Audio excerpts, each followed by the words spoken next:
Bonjour, aujourd'hui nous voulons traiter d'un sujet important qui nous paraît si important que nous avons voulu consacrer une vidéo pour essayer d'apporter une perspective biblique à cette question qui frappe l'humanité aujourd'hui, à savoir que faut-il privilégier entre la paix, l'amour du prochain, la réconciliation, l'unité et la prédication de la vérité qui dérange. Donc c'est pourquoi j'ai intitulé cette vidéo « Parlez-moi d'amour et non de doctrine ». Aujourd'hui, en effet, nous avons des millions, voire même des milliards d'individus qui sont convaincus que pour que nous puissions cohabiter ensemble paisiblement, nous devons nous garder de prêcher notre vérité aux autres qui ne partagent pas nos croyances. Nous devons privilégier le dialogue et la paix au détriment de la prédication de ce que nous considérons comme étant la vérité. Car, disent-ils, chacun a sa vérité, chacun a sa religion, chacun suit son chemin à lui. Donc, laissez-le tranquille. Pourquoi pensez-vous que vous pouvez juger les vérité ou ce à quoi les autres croient? Ok? Pour qui vous prenez-vous pour déclarer que les autres n'ont pas la vérité? Êtes-vous le juge des autres religions? Vous n'avez pas le droit de juger les autres religions, nous disent-ils. Et donc, nous voulons apporter 3 éléments d'éclairage de cette question avec une perspective biblique, comme je l'ai dit. Comme vous pouvez l'imaginer, cette façon de penser aujourd'hui, qui caractérise notre monde postmoderne, séduit beaucoup, à n'en pas douter. Les athées et les agnostiques en particulier, qui croient que, en déclarant la mort de Dieu, cela ouvrait une porte, serait un point de départ pour une réconciliation de toute l'humanité. On n'aurait plus de guerre, on n'aurait plus de tensions, de conflits, et on serait en paix, ce que tout le monde recherche. Et si vous prenez les bouddhistes et les hindous, qui embrassent toutes les autres religions dans leurs croyances, également, ils sont pionniers de ce mouvement œcuménique qui cherche à promouvoir la paix à tout prix, l'unité à tout prix. Et enfin, nous avons les religieux et ceux qui se disent spirituels mais pas religieux, et pour qui l'idée d'une vérité exclusive, d'une vérité absolue qui recuse tout relativisme est absurde. D'accord? Et ces gens-là sont également champions de cette cause qui met la paix, l'unité, l'amour du prochain au-dessus de la vérité et qui veulent même tout simplement éradiquer toute idée de vérité absolue. Mais nous qui sommes chrétiens, et laissez-moi définir ce que j'entends par chrétien, donc c'est ceux et celles qui se réclament de Jésus-Christ et qui affirment sans embâche et sans excuse que Jésus-Christ est le chemin, je dis bien le chemin, pas un chemin, la vérité et la vie. Dans l'évangile de Saint Jean au chapitre 14, verset 6, il nous le dit. Je ne parle pas donc des individus qui appartiennent à des organisations chrétiennes ou des organisations qui se disent chrétiennes, d'accord? Mais ceux qui ont porté, des hommes et des femmes qui ont porté leur foi en Jésus-Christ et qui l'ont reçu comme leur sauveur et leur Seigneur. D'accord? Donc pour ces gens-là, pour ces gens chrétiens, nous qui sommes chrétiens, nous croyons qu'il n'y a de salut en un autre être que Jésus-Christ. C'est ce que les Actes des Apôtres au chapitre 4, verset 12 nous dit. Il nous dit donc dans la version Louis II de 1910, il n'y a de salut en aucun autre, car il n'y a sous le ciel aucun autre nom qui a été donné parmi les hommes par lequel nous devons être sauvés, à part le nom de Jésus-Christ. Et si vous êtes chrétien, vous devez y croire, sinon votre foi reste en doute. D'accord? Il nous dit que nul ne peut aller à Dieu le Père sans passer par Jésus-Christ. Il est le passage obligé pour aller au paradis. Dans Jean 14, verset 10. Donc nous, chrétiens, nous prenons une approche qui est à rebours de cette pensée courante, œcuménique qui domine le monde aujourd'hui, en mettant les premières choses, en donnant priorité aux choses prioritaires, en mettant la charrue avant les bœufs, pour m'exprimer ainsi, à savoir proclamer la vérité absolue de l'évangile du salut à tout être humain, quel que soit son background et quelles que soient ses croyances. D'accord? Donc, le premier élément d'éclairage que nous voulons apporter, c'est l'idée selon laquelle donc l'authentique expression de l'amour que nous avons pour un prochain se trouve dans la proclamation de la vérité de l'évangile. Pourquoi? Parce que l'évangile sauve. L'évangile permet d'entrer au paradis. Dans la lettre de Saint Paul aux Romains au chapitre 1 verset 16, si nous lisons dans la colonne, il nous dit « Car je n'ai pas honte de l'évangile, de prêcher l'évangile, car c'est la puissance de Dieu pour le salut de quiconque croit. » Tous les êtres humains, c'est la puissance de Dieu. C'est ce que l'évangile a comme capacité de faire, de transformer les êtres humains et de les sauver pour leur donner la vie éternelle. Voilà pourquoi c'est important et c'est la chose prioritaire par rapport à l'unité dont on nous parle, par rapport à la paix dont on nous parle, par rapport à l'amour du prochain dont on nous parle. Parce que le vrai amour s'exprime lorsque vous dites la vérité à la personne qui a besoin de l'entendre. D'accord? Vous ne pouvez pas me dire que vous aimez quelqu'un si, au prix de ne vouloir heurter ses sentiments ou son orgueil, vous renonciez au commandement de Jésus-Christ de leur dire toute la vérité et rien que la vérité qui vient de Dieu.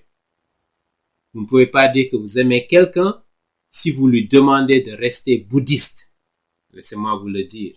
Si vous lui demandez de rester hindou, si vous lui demandez de rester témoin de Jéhovah, si vous lui demandez de rester musulman ou athée, sachant que Jésus-Christ lui-même a déclaré dans l'évangile qu'il est le seul chemin pour aller au paradis.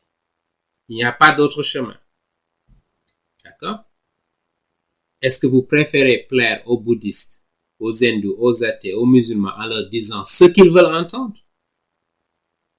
L'unité, la paix, l'amour, ou vous préoccupez-vous de leurs âmes et du sort qui leur est réservé dans l'au-delà s'ils ne découvrent pas la vérité qui vient de Dieu, le Dieu de cet univers.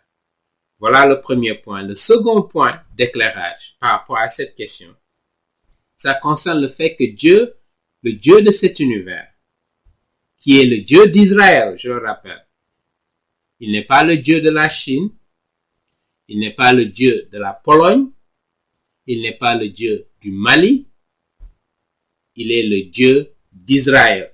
N'en déplaise à ceux qui voudraient entendre autre chose. Voilà la vérité. D'accord? Je rappelle que ce Dieu-là, ce Dieu d'Israël, il aime les bouddhistes, il aime les hindous, il aime les athées, il aime les agnostiques, il aime les témoins de Jéhovah, il aime les musulmans. D'accord? Au même titre que nous, les chrétiens. Il ne nous privilégie pas par rapport à ces gens-là. D'accord? Il ne fait pas de distinction dans la race humaine entre nous qui sommes chrétiens et les autres. D'accord? Je voulais rappeler cela pour clarifier. D'accord? Il nous a dit dans la lettre de Saint Paul aux Romains chapitre 2 verset 11, car il n'y a de distinction de personne avec Dieu. Il n'y a aucune distinction de personne. Ok? Mais par contre, la distinction que Dieu fait, c'est entre ses enfants et le reste de l'humanité. Dans l'évangile de Saint Jean au chapitre 1 verset 12, dans la version King James on lit, mais à tous ceux qui l'ont reçu, qui ont reçu Jésus-Christ en eux, à eux, il a donné le pouvoir de devenir les fils de Dieu, de faire partie de la famille de Dieu, c'est-à-dire à ceux qui croient en son nom, au nom de Jésus-Christ. Voilà ceux-là qui sont les enfants de Dieu. On entend souvent les gens dire que nous sommes tous des enfants de Dieu. Pas vrai, selon ce que la Bible nous dit. Nous sommes tous des créatures de Dieu. Mais nous ne sommes pas tous des enfants de Dieu. Et voilà pourquoi nous prêchons l'évangile. Voilà pourquoi nous avons ce ministère. Pour prêcher la vérité sur comment faire partie de la famille de Dieu. D'accord? Et l'opportunité ouverte à tout individu de devenir un enfant de Dieu. Il n'y a pas de code secret à craquer. Il n'y a pas de mystère à percer. D'accord? Pour y parvenir, il faut simplement croire en l'œuvre que Jésus-Christ, l'œuvre de rédemption, que Jésus-Christ a accompli sur la croix pour payer pour nos péchés. Parce que nous tous, comme êtres humains, nous sommes coupables devant Dieu. À cause de nos péchés, à cause de notre désobéissance, à cause de la rébellion que nous avons contre Dieu et sa parole. Et il veut nous réconcilier avec lui. Et il nous dit que si vous portez votre foi en cette œuvre que Jésus-Christ a accomplie sur la croix, vous avez la garantie d'entrer au paradis. Contrairement à beaucoup d'autres religions qui n'ont pas cette assurance. Ici, dans l'Évangile, dans la Bible, Dieu nous donne cette assurance, cette garantie pour entrer au paradis. Comment nous pouvons le savoir? Dans la première épître de Saint Jean au chapitre 5, versets 11 à 13, dans la version King James, voici ce qui est dit. Verset 11, « Et ceci est l'attestation que Dieu nous a donné la vie éternelle. Et cette vie est dans son Fils, Jésus-Christ.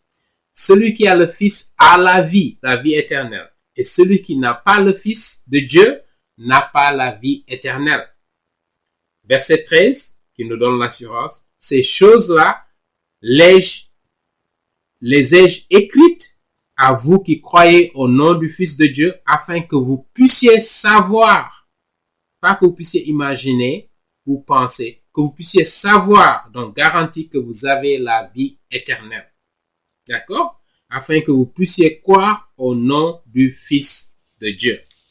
Voilà ce que l'Évangile nous dit. Et le troisième élément d'éclairage que je voulais apporter est relatif à la notion de doctrine.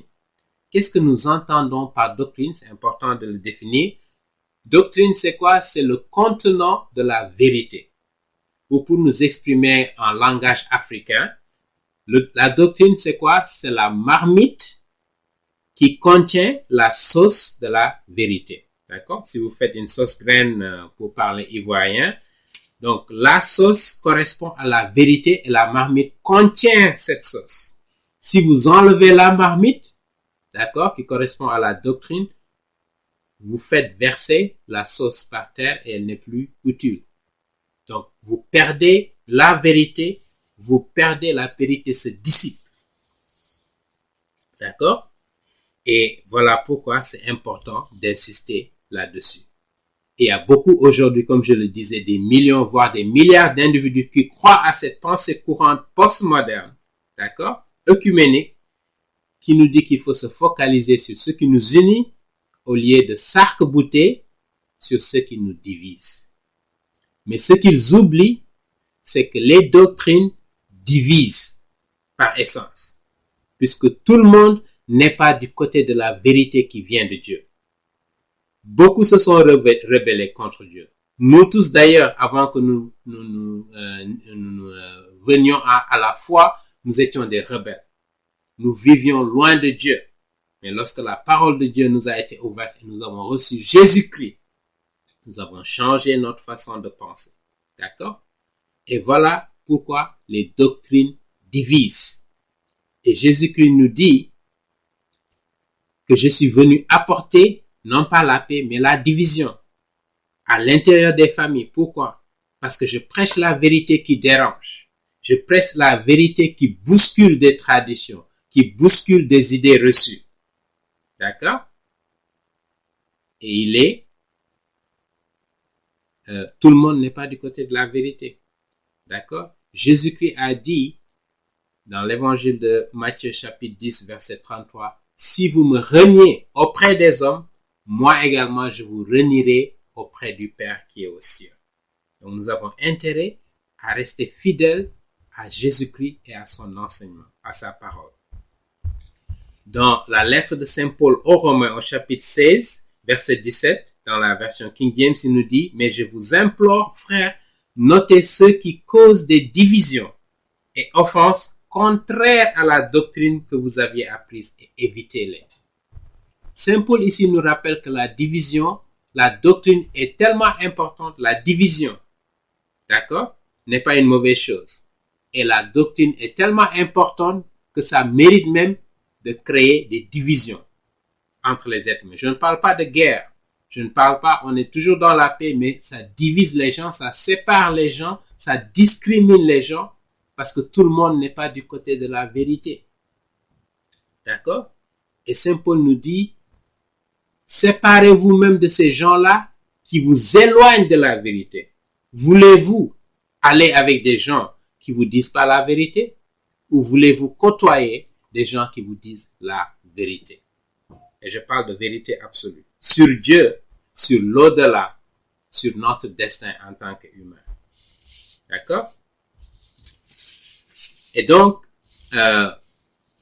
vous pouvez également vous référer aux Actes des Apôtres, chapitre 20, versets 29 à 30. Saint Paul, lorsqu'il s'adressait aux chrétiens d'Éphèse, il leur disait ceci. « Je sais qu'il s'introduira parmi vous, après mon départ, des loups cruels qui n'épargneront pas le troupeau, et qui s'élèveront au milieu de vous, et que s'élèveront au milieu de vous des hommes qui enseignent des choses pernicieuses, contrairement aux doctrines qu'ils ont reçues, pour entraîner les disciples après eux. » Voilà pourquoi la doctrine est extrêmement importante. Et elle prime sur cette préoccupation, cette inclination à prêcher l'unité, l'amour, alors qu'il ne s'agit pas vraiment de l'amour. Lorsque vous ne dites pas aux gens la vérité, vous ne les aimez pas. D'accord? Et je rappelle ici que ce n'est pas la vérité de Léopold, et ce n'est pas la vérité d'Abdoulaye, et ce n'est pas la vérité de Krishna. Je parle de la vérité qui émane de Dieu, qui vient de Dieu, du Dieu d'Israël, qui est le vrai Dieu de cet univers. D'accord? Ceux qui avancent cette idée postmoderne de l'unité, de l'amour, etc., qu'est-ce qu'ils disent? C'est quoi leur credo? Taisons nos différences doctrinales. Ne nous focalisons pas dessus parce que c'est pas important. Et fumons le calumet de l'unité, de la paix. J'allais dire même fumons le chanvre indien, de la paix ou de la réconciliation. Il convient de remarquer que ces turiféraires de l'unité veulent de l'unité à tout prix. D'accord? Au prix de sacrifier la vérité de Dieu sur l'autel de l'unité ou de la paix ou de la réconciliation. Nous sommes tous pour la paix et la réconciliation. Mais la vérité vient d'abord. Pour qu'il y ait réconciliation, il faut qu'il y ait vérité d'abord. Et en tant que disciples de Jésus-Christ, nous n'avons pas l'option de sacrifier la vérité de Jésus-Christ, de l'évangile du salut, sur l'autel de promouvoir l'unité des êtres humains. N'est-ce pas là rejeter le commandement de Dieu qui nous demande de chercher à lui plaire et non pas à chatouiller les oreilles des êtres humains. Dans le psaume 118, verset 8, la Bible nous dit « Il vaut mieux mettre sa confiance dans l'Éternel que de compter sur les êtres humains. » Et dans la lettre aux Hébreux, chapitre 11, verset 6, Dieu nous dit « Sans la foi, il est impossible de plaire à Dieu. » La foi en sa parole, la foi en lui-même, le Dieu de cet univers, le Dieu trinitaire. D'accord? Donc Dieu nous demande de choisir la vérité qui dérange, qui bouscule des croyances, qui juge des fausses doctrines. Parce qu'ils nous disent, il ne faut pas juger les autres religions. Non, même le christianisme doit être passé au crible d'un examen minutieux pour voir si ce qui est enseigné correspond à la vérité de Dieu.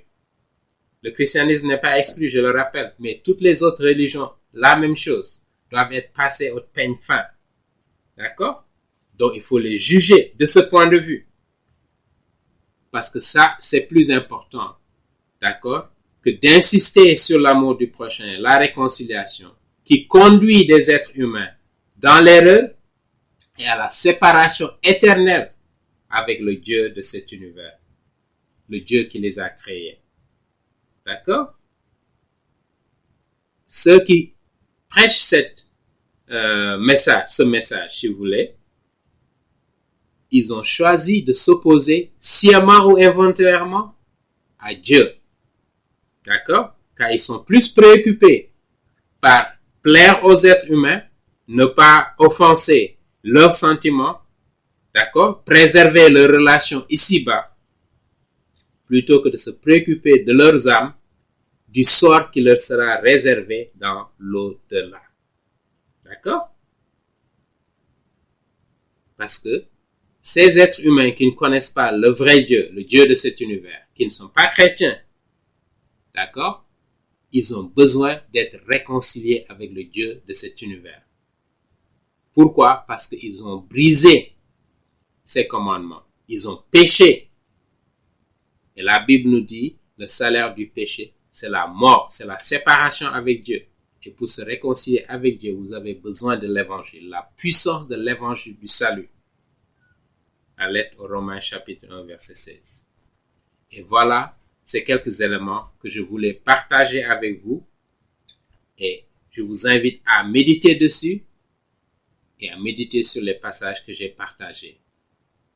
Pour être convaincu, et j'espère que cela vous persuadera que la vérité qui sauve, n'a pas de prix. Et qu'il est absolument important que vous soyez exposé à cette vérité avant qu'il ne soit trop tard pour vous. Et nous le disons avec tout l'amour que Dieu nous a manifesté et nous a ouvert cette porte. Et nous voulons que cette même opportunité soit ouverte à vous qui m'écoutez, quel que soit ce que vous croyez, pour que vous arriviez à la connaissance de la vérité sur Dieu.